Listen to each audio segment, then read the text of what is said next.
श्री शिवाय नमस्तुभ्यम। हर हर महादेव। रायपुर छत्तीसगढ़ पुराना Dhamtari road says बाहर रायपुर में गुरुजी पंडित प्रदीप मिश्रा जी द्वारा श्री शिव महापुराण कथा शुरू हो गई है। ये कथा 7 दिवसीय चलने वाली है।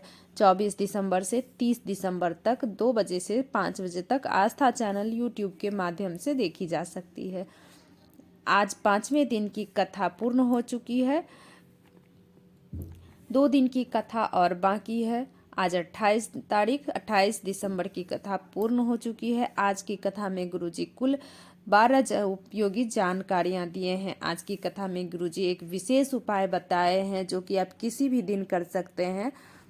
कल है मासिक शिवरात्रि, तो कल मासिक शिवरात्रि के दिन भी आप इस उपाय को कर सकते हैं। अगर आपका व्यापार नहीं चल रहा है, बहुत प्रयास कर लिए, बहुत कोशिश कर लिए, व्यापार में मन नहीं लग रहा है, व्यापार नहीं चल रहा है, तो वटकेश्वर महादेव के नाम से इस उपाय को आपको करना है।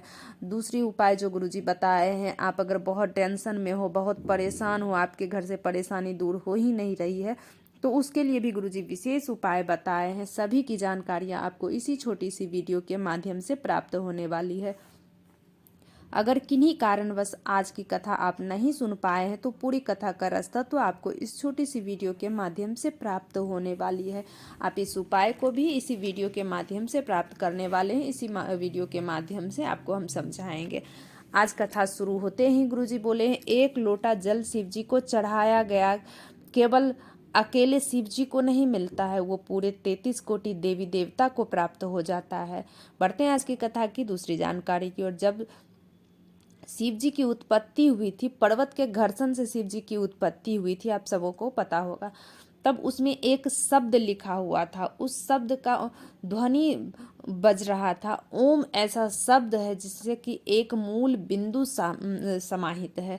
जब हम भगवान भोलेनाथ को पंचाक्षर मंत्र का उच्चारण करते हैं, षडाक्षर मंत्र का उच्चारण करते हैं, तो समझ लीजिए सभी देवी देवता को बुला लेते हैं। बढ़ते हैं आज की कथा की तीसरी जानकारी की ओर। जिस दिन आप बहुत चिंता में हैं, टेंशन में हैं, तो प्रयास करें आप लोग ओम शब्द नाद का लंबा खींचकर बोलना है।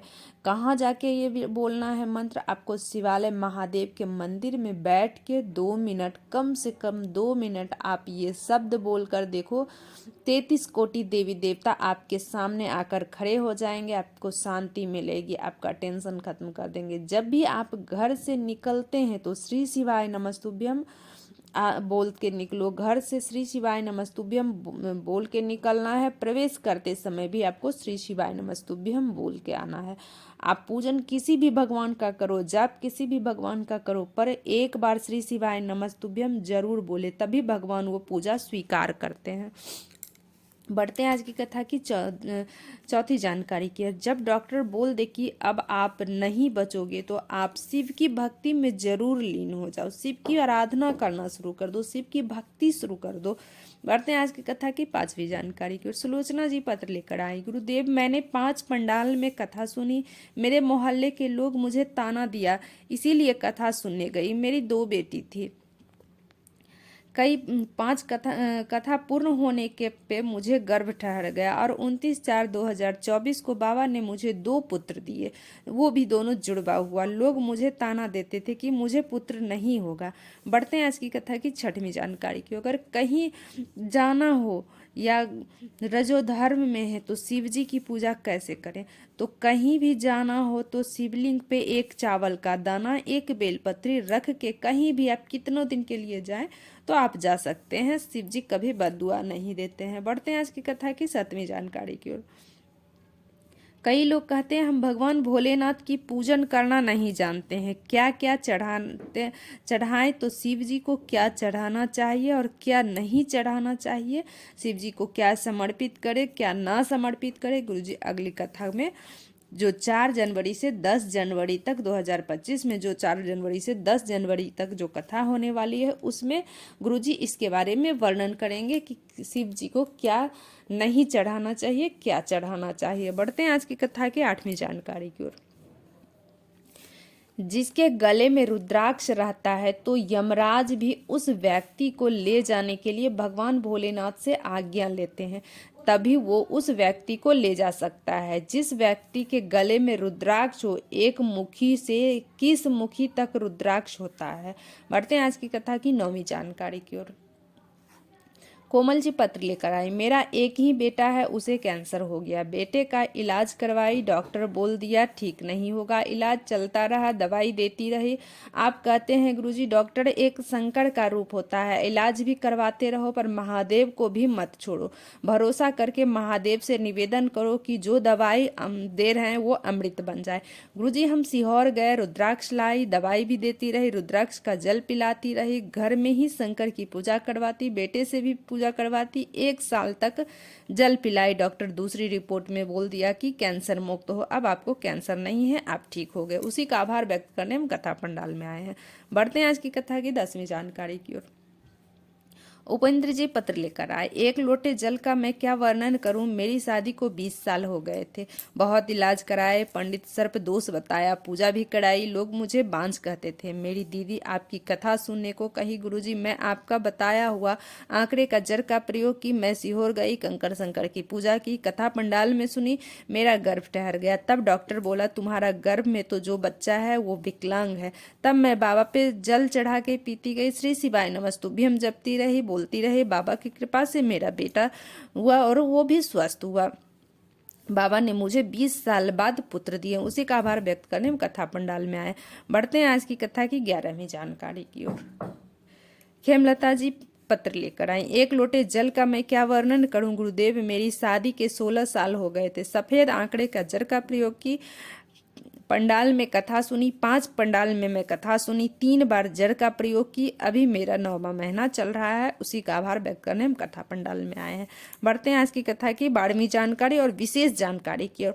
मान लो अगर आपका व्यापार नहीं चल रहा है, व्यापार में मन नहीं लग रहा है, बहुत कुछ कर लिया है, बहुत उपाय कर लिया पर ठीक से व्यापार भी नहीं चल रहा है, अगर चल रहा है तो व्यापार में मन नहीं लग रहा है, तो किसी भी शिव मंदिर में एक बेलपत्र लेकर के जाना है आपको। वटकेश्वर महादेव के नाम से एक बेलपत्र आपको शंकर भगवान के ऊपर समर्पित कर देना है। आपको ध्यान रहे जो बेलपत्री आप समर्पित कर रहे हैं उसकी डंडी आपकी उल्टी साइड होनी चाहिए। जिस ओर आप बैठे हो उस ओर बेलपत्री होनी चाहिए। बेलपत्री की डंडी आपके अपोजिट साइड, उल्टी साइड में आपकी बेलपत्री की डंडी होनी चाहिए।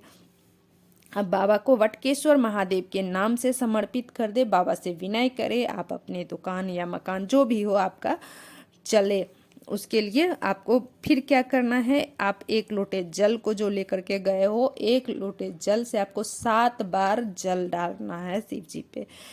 एक ही लोटे में जो जल है उसको 7 बार गिराना है वटकेश्वर महादेव के नाम से। ध्यान से आप इस उपाय को समझ लें। आपको 1 बेलपत्री वटकेश्वर महादेव के नाम से समर्पित करना है।